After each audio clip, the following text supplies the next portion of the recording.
চিংড়ি মাছ দিয়ে ঢেঁড়সের তরকারি। আমার তো মনে হয় যে এটা সবচাইতে ফেমাস একটা খাবার এই সিজনে আর কি। তো আজকে আমি চিংড়ি মাছ দিয়ে ঢেঁড়স রান্না করার জন্য এভাবে একটু ফালি ফালি করে লম্বা করে কেটে নিয়েছি। একটা বড় ঢেঁড়স ছিল তো এগুলোকে ২ টুকরো করে কেটে নিয়েছি।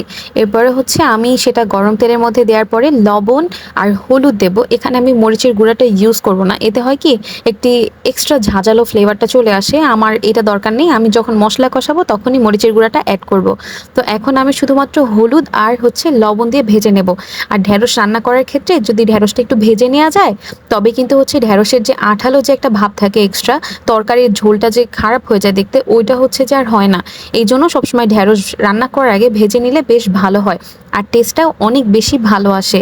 আমি সবসময় ঢেঁড়স রান্না করার আগে ভেজে রান্না করি। আপনারা কে কে ভেজে রান্না করেন আমার মতো করে, তাহলে অবশ্যই কমেন্ট করে জানাবেন।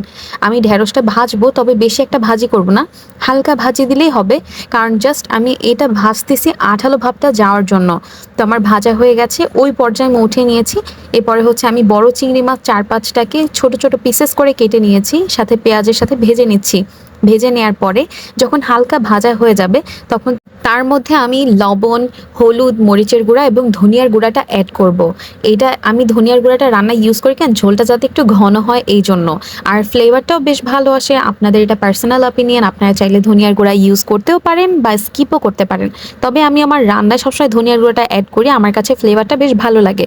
এরপরে আমি রসুন আর হচ্ছে পেঁয়াজ বাটা দিয়েছি। যেহেতু আমি চিংড়ি মাছটা অ্যাড করেছি তাই হচ্ছে আমি রসুন বাটাটা বেশি ইউজ করিনি। রসুনের তুলনায় আমি পেঁয়াজটাকে বেশি ইউজ করেছি যাতে ঝোলটার ঘনত্বটা ভালো আসে আর ট্রান্সপারেন্সিটা ভালো আসে। তা আমি মশলাটাকে অনেক ভালোভাবে কষাবো।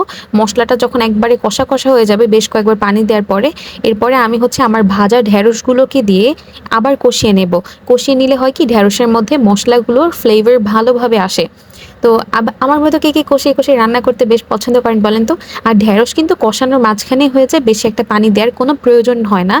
আর ঢেঁড়সের মধ্যে আপনার চাইলে ঠান্ডা পানিও ইউজ করতে পারেন, আর আমি সবসময় রান্নার সময় গরম পানি ইউজ করি, এতে আমার রান্নাটা খুব তাড়াতাড়ি হয়ে যায়। অল্প পানিতেই হয়ে যায়। বেশি পানি ইউজ করলে কিন্তু তরকারির টেস্টটা নষ্ট হয়ে যায়। তো এভাবে রান্না করার পরে কার কার খেতে ভালো লাগে সেটা আমাকে অবশ্যই কমেন্ট করে জানাবেন। এই হচ্ছে আমার রান্নার ফাইনাল লুক। তো আমার রান্নাটা হচ্ছে এভাবে করেছি, আপনারা কে কীভাবে করেন অবশ্যই কমেন্ট করে জানাবেন।